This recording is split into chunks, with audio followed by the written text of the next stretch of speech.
Welcome to SOS Extras, where our analysts get 1 minute to get their hottest takes off their chest. I'm going to start with Darren. You have 1 minute.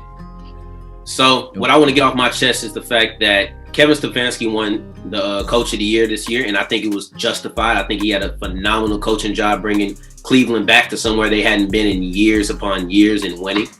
I think that was very important to lay out.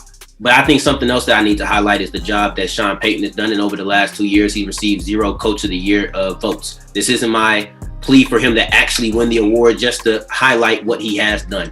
And his record without Drew Brees has been impressive.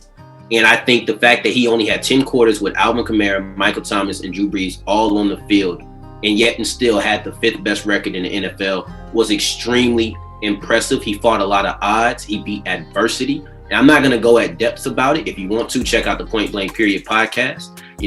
Shameless plug. But at the end of the day, I just think that Peyton has been a victim of having such good success that we no longer recognize it, just like some other great coaches.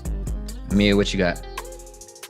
All right, so Dallas Cowboys great, the original 88, went into the Hall of Fame. It's going into the Hall of Fame this season.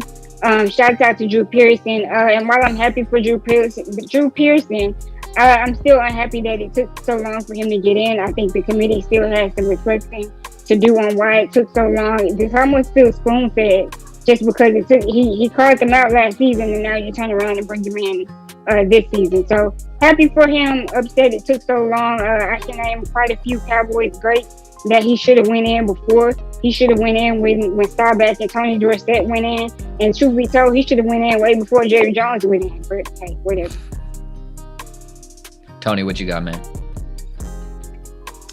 A couple tidbits that I took away from Super Bowl 50, whichever one this was. The greatest thing about this is one door was shut on one person, while one person was able to kind of keep their legacy going. In this sense, Tom Brady shut down Pat Mahomes' legacy because there's no way that you can become a GOAT if you don't get the amount of rings that he has, and then you didn't beat him in a big stage. The way I look at it is, Tom Brady will forever be able to cement his legacy as one. Pat Mahomes may fall into the same boat as Aaron Rodgers and then some. That's all I got to say. Don, what you got?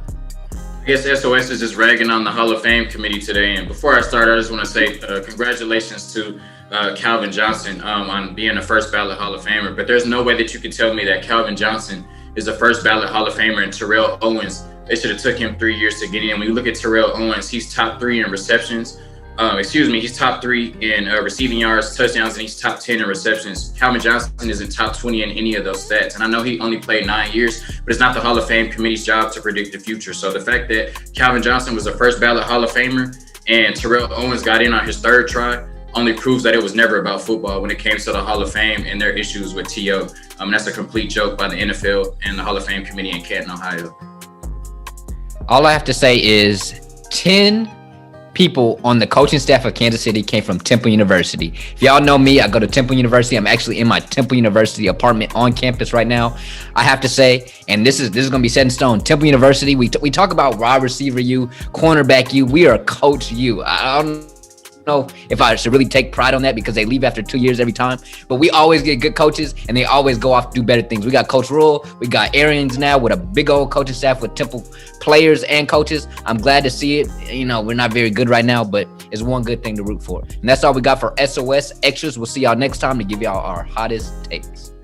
We thank you guys for tuning in to this week's episode. Be sure to check out more shows here on this YouTube page, such as SOS Discussions or My Point Exactly, and most of